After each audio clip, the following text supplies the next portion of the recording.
Dermot, you've decided after quite some time to get yourself a greenhouse. What has inspired you to do that, and why now? I think I'm the same as any other gardener, Mervyn. It's always been the dream. Really? Yeah, because a greenhouse, it allows you to grow so much stuff, but it's also this thing in the garden that elongates seasons.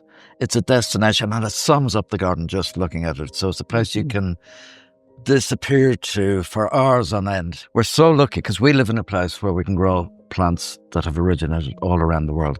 But some of those plants, and if we're talking productive plants like tomatoes or chilies, they need long seasons.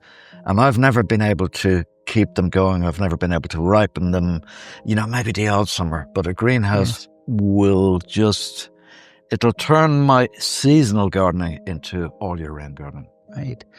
I've been down at your place, and one of the things that struck me was the maturity of the garden you've got. What started it was we moved back from London maybe 17 years ago, and I saw this big ugly house that I couldn't really afford. But I thought it's so ugly, a new build, that I could make something of it. I could change it. There were places to be, places to have the cup of tea, the glass of wine in the evening, and also places to grow the plants that I love to grow. So big, exotic-looking plants. We have a temperate climate. We love the rain. Those big plants love all that. So that's what I wanted to make. I see. How do you manage the light now on a greenhouse? Down the end of the garden has always been bright. So that's where the sun tends to be. Up near the house is the shade. So I found this sweet spot in the middle of the garden, actually, where I had a terrace already. So it's a little elevated there. So it really is. It is, yeah. And I had a tiled terrace there that we've used as a patio for years and years. But the intention when I put that in was always... Did you know this? Did I say this before? No, it was always to put a greenhouse there. Really? You intended a greenhouse? Yeah. I intended. I didn't know when I'd be able to do that, and it takes a while to reach the stage where I can do it now. I should do it now. At this stage, after COVID, I'm still traveling, but I'm done with the manic traveling, so I'm at home a lot more. So now is my time to be out there, and not just to create and plant, to actually garden. The exciting thing is, Mervyn, even when I'm not even in it, even in the evening, I'm going to light it up. So you'll be able to be on that veranda and look into it. Spread a lot with this glass box. Yeah, it's going to draw you to it.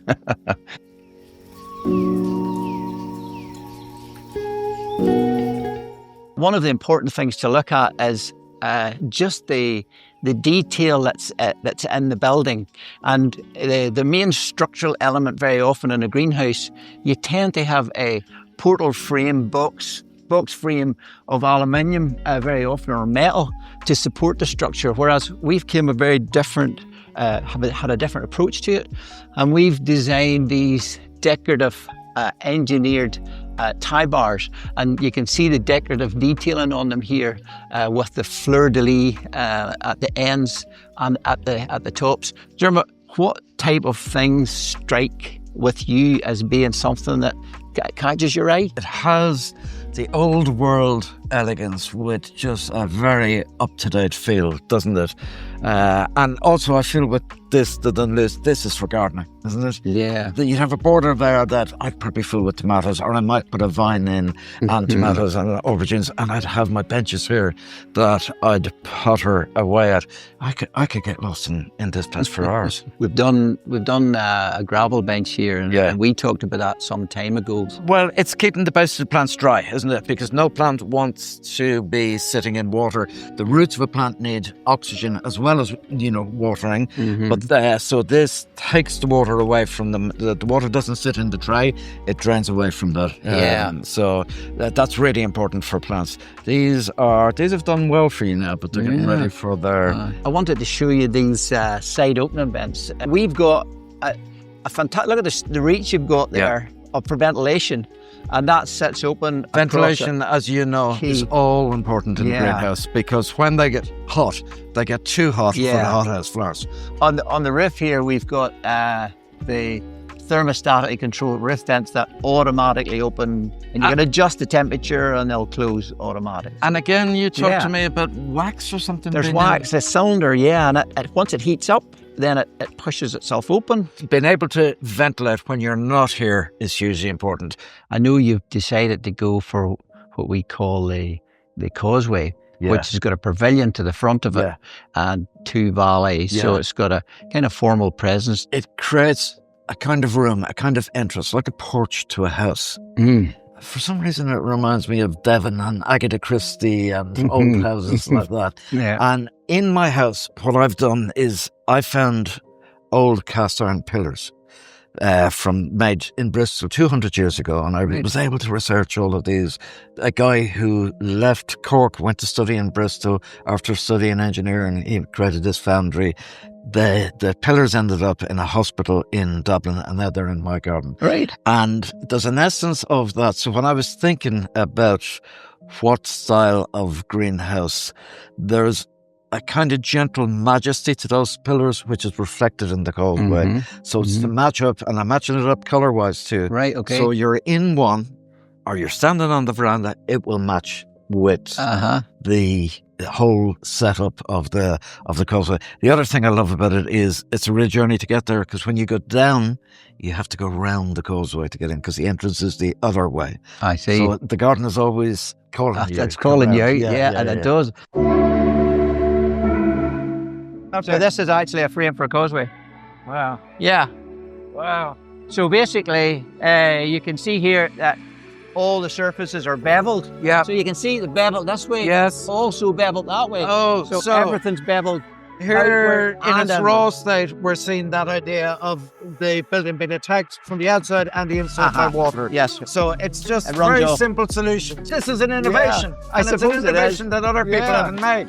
It seems kind of obvious, but standing water on a timber building, it's something you shouldn't have. This is Mervyn's magic. Yeah. This is the sash material, but it's a lovely, smooth, tactile feel to it. Smell that burn. Yeah.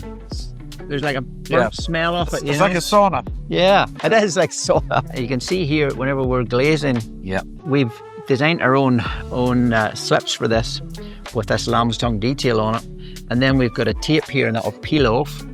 And then that goes in there and snaps down on the inside, and it snaps into the rebate, so there's no pins. Right. So you don't have any rusting or any pinholes. No to area fill. of weakness.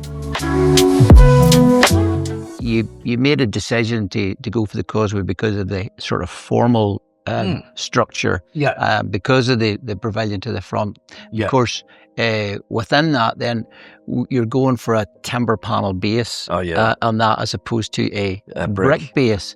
And it's we do it with a shiplap exterior to it. And one of the benefits of that is that you get a larger floor space for starters, but also you're able to have the adjustable decorative shelving and the orchid shelf that matches with the bracketry and that, and the fleur-de-lis detailing and so on, and then the gravel benches. That idea of giving you that flat surface as a bench that can be adjusted, because for people's height it's very important, and also it's a great space on the orchid shelf to display plants and so on. So that's available on the causeway, obviously, but whenever you go into a brick base, you can't have those shell. Well, you see, the advantage there was the tiles were already there. And there's just natural materials. I don't know if you noticed at the back of my house, I have the shiplap, and I've painted it pink. All right. So there's a theme already there with the shiplap at the back of the house downstairs. That's below the balcony. Below the veranda. The veranda, What I'm doing there with the causeway is replicating that. Ah, I see. And also there's something about it just, I think with that timber base, it's almost Famous Five like. I thought there's something kind of romantic about it. Timber on this island, or on these islands indeed, can be a little bit tricky outdoor. You've solved that problem with the wood and the preparation, the paint that you do. So now I know I can put timber in. It'll be absolutely perfect. You'll be able to maintain it without an issue. So timber in this case will work. It works. For a lot of people, it wouldn't work. And the key thing about the timber that we use, of course, is that it's a hardwood. It's a class 1 hardwood that is thermally treated. So basically, what that means is that the soft shell of the wood is Hold on. I'm going to tell you about this because I was in the pub with Mervyn last night with a friend. And my friend is into materials because he's a metal worker. And so I didn't understand why. And you explained it to Barry so well. Because with softwoods in general, there's something that will channel water through them. Is that right? Yeah, you're nearly there. What it actually means is that if you're nearly there, you're not listening. That's typical. So basically, you've got in wood, you've got a structural cell, let's say, harder cell in the wood fabric when you're looking through a microscope. But in the centre, you've got the soft tissue inside. So that soft tissue is what fungus grows on, feeds on, and actually attacks. That's what I said. Moisture gets absorbed there and then causes decay over time. That's why softwoods haven't worked. Softwood or hardwoods have got the same cell structure. Right. So, but what's different about this is that it's a hardwood, but it goes through a heat process. And that cell structure is taken out. It's not there. Did you use a big word like inert last night? Yes, it's inert. It doesn't do anything. You can put it in the ground for 25 years and the timber won't rot. Yeah. The cells are just hollow, so you get this free flow of water through it, so you don't actually find that water gets absorbed. We've done a few shows. And I've seen people come over and stand and ask just people in the industry or people who know timber, who know wood, who know materials, people maybe who have, to their subsequent regret, just ordered an aluminium greenhouse. They ask you a few questions and they're amazed because they realise actually you've solved any issues that were out there. Yeah.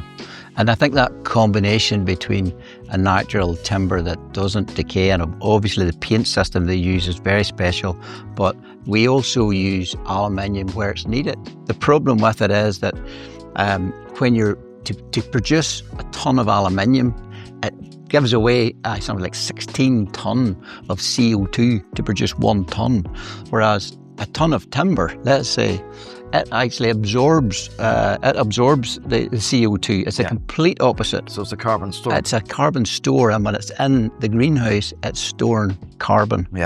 Which is the complete opposite. Yeah. This is Sapele mahogany. And where would that come from? That is from the Ivory Coast in Africa. And again, what makes it? All sustainably sourced. There's full chain of custody on the timber that we use. But this is known as random. So you can see here, Diarmuid, the widths are very different in width. Yeah. And there's that's 2.5, and this is inch material below it. Yeah. Also laminated. So laminated means different pieces of wood different stuck pieces together. Yeah. Actually, we use this for the frames. Okay. And for the doors of the orangeries. Yes. Because of the stability of it. So it comes in, and what's this part of wood here? Oh, this is the Frecky. This is the timber that we use for our greenhouses. So different from both the trichoya and the random mahogany. So they're used for orangeries, conservatories, and this is greenhouse wood. Greenhouses, because of its ability to resist moisture.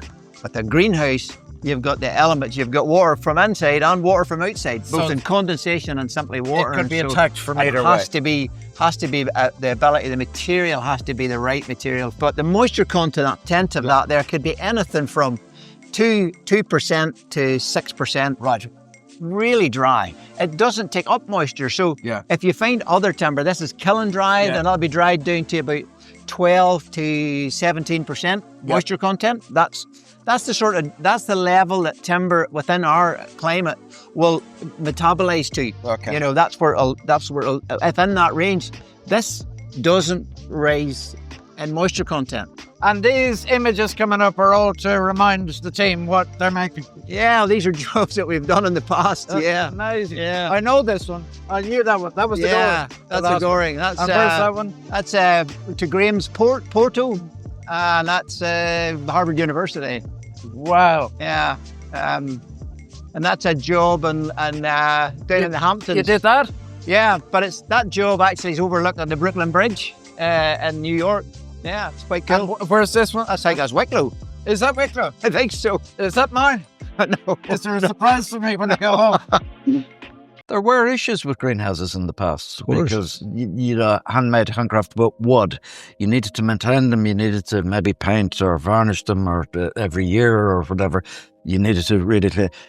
These kind of look after themselves, don't they? They do. And you can see that. There's that odd mix of a clean contemporary building with kind of Victorian, Edwardian styling. Yes, because we've been doing this for 45 years in the orangeries and conservatories, and we understand proportion and classical design, and we've carried that into our greenhouses. And that's evident to look at them. They just look correct. And, with aluminium, for example, the whole thing about aluminium is to make it look like wood. Yes. And design it like wood and put the molds on it like woods and get the detail in it. But it's inherently difficult to do that. And whereas and you could understand contemporary you can. Before the contemporary timber technology and paint technology came around, you can understand why they would mimic it and say to people, there's no maintenance for this. But with the causeway, we're getting the real thing. What I really am passionate about and I really love is that we've taken so much time and care into the design of the product. We've been spending this last 3 years just designing this product. Yeah. And there's things like we have a patent pending on the glazing system. It's one of the problems with any greenhouse is that water runs down the glass. So on the roof, for example, when the condensation forms, it runs down the glass, runs out and runs straight into the gutter. On the sides, it forms in the sides, it runs down the glass, and we've set the glass out about 2 millimeters from the frame, and allows the condensation to run down and hit the sill, which is beveled, and run out. And on the outside, we've got a lovely clip system that's where the patent is. And we snap on a bead of aluminium, powder coated aluminium that looks exactly like putty when it's snapped on. And you've got a traditional puttied looking window, but with all the benefit of modern technology. I just hope there's not an exam at the end of this. So another thing I wanted to mention to you, Diarmuid, is that we've got a couple of different benches here. And one we call the gardener's bench, and this is a gravel bench. Both have got a low level on them for storage for over winter and stuff. But I think the gravel here in this one gives you that, you were saying about it earlier, gives you a flat surface with a good drainage, and there's drainage throughout that. And then over here is just a kind of a working bench, but they've got a little Hampton detail look at that. Here. Yeah. And they look quite great. pretty. And of course we'll match the colour to the colour that we're doing. Well, these, for gardeners, these are all important.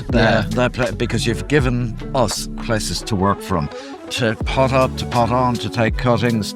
And we would spend hours just standing there, listening to Radio 4, whatever it is, deadheading, pruning, encouraging, training, whatever. Yeah. This is perfect. Yeah. And the fact that it matches in, it feels integrated. It feels as if it's part of the Dunlees part here. of the room. Yeah. I've visited people who have these greenhouses, who have them installed, and it enhances, almost changes their lives, doesn't it? And maintenance doesn't come into it for them. They just, from their kitchen window, doing the washing up, they're looking at this thing. And in a way, it sums up their life and their achievement. They're a real investment. They're a real heritage building. They become part of the property. They give your garden identity in a way. And that's one thing I'm really, because I'm so into design, the identity of my garden is going to change in the space of 24 hours. It will just be a different place. I get what you're saying there. And it'll bring me to a different place all year round. You know, I will be out there. And I think that identity or the presence of a building is such an important thing, because we've designed these buildings. They're not just greenhouses, because interestingly, over the time that we've been doing this, we've been doing a lot of research on why does people have a greenhouse? Why are you waiting to this time of your life to have a greenhouse? And what's going on with people at different stages? And one of the interesting things that we discovered was that people that are really interested in their garden, maybe not fantastic gardeners, maybe bring in outside gardeners to help them do it and help them with the process, but they love a statement piece. Yeah. They love something that they could light up with a Christmas tree, and at Christmas they can light it in the evenings. Yeah. You know, they can have a place to go for coffee in the morning and take their friends and sit outside. Yes. But it's actually a quality piece of furniture in the garden, and that's a big sway, a big decision maker for people, because they're thinking, you know, it's not a utilitarian thing. I need to know about growing stuff, and it's not just what it's about. Of course, it's perfect for the gardener, but there's two sides to it. There are, and it is perfect for the gardener, because there's plants that I can't grow in the garden. So in all those pots, I like to grow some exotic plants that might come from environments where it is much warmer, or they're like much drier soil, and I just can't keep them over winter. Yeah. And it's a shame, because sometimes I grow them and then I lose them. You lose them. To have a space where they will fit for those colder months of the year is great. But then to fill a space like this full of even tomatoes, to have your own tomatoes, to have your own peppers, to have you know, the aubergines that'll grow beautifully, to be able to plant a vine maybe outside and lead the stems inside, and to have a vine growing up in Wicklow, producing an amazing amount of fruit. To have citrus fruits in Wicklow, in this room, in your garden, and to be able to sit under the shade of a citrus tree. The possibilities that it opens up are really endless. Have an old record player, some radio, or something like that. Exactly. To sit and just enjoy that with the dog by your feet or something like that. Yeah. I just can't wait. But when you talk about design, we're very similar. You're like me, because you obsess. Now, I obsess about line and shape and whatever. But you, I know, I've known you for many, many years. But you, when you're developing a product, or when you're trying to solve a problem, it's an absolute obsession, and you must get that right before you put it on the market. What you've gone on to do is design, manufacture and ship the most extraordinary orangeries and conservatories to some of the most famous hotels, restaurants and people all around the world. How does that make you feel? It's wonderful to do. I love doing it, and it's fantastic to do amazing things. Yeah, it's lovely to do it. So it's a lovely thing, but that's extraordinary, because I do sense an excitement in you about this new venture. I don't know what it is, but I think this is special to me, because, you know, I'm getting on in life, and it's like, you know, I'm working from scratch now, going forward with something very differently. And I'm trying to use the experience that I've had over the years to do something with this that actually puts a customer first, helps people experience something in their life that they would never have experienced before. And that's very special. The house is up there. The veranda is over there. I'll be looking down at this. I'll be seeing the Fimeo pointing up towards the sky. I'll walk down around the jungle, come down this way, a couple of steps there. I'll come round the greenhouse. Over here, I have a weeping alder, and when the leaves come out on that, it sounds like a spring. It sounds like a waterfall. It's just magical. When I sit in here, in my garden, I'm surrounded by a kind of paradise that I've been working for nearly 20 years to plant. I have put your order together, and this is your life. This is your quote and contract for the project we just ticked off in there. Brilliant. delighted you're doing this. It's fantastic for me too. I just loving it. can't wait. Yeah, I'm looking forward to getting this done for you. I can't wait. Yeah. So I look forward to having a cup of tea Yeah, in the greenhouse in County Wicklow with you. yeah. I look Thank you forward very to that much, too. Marvin. It's been a pleasure. We'll see you down there. See you there.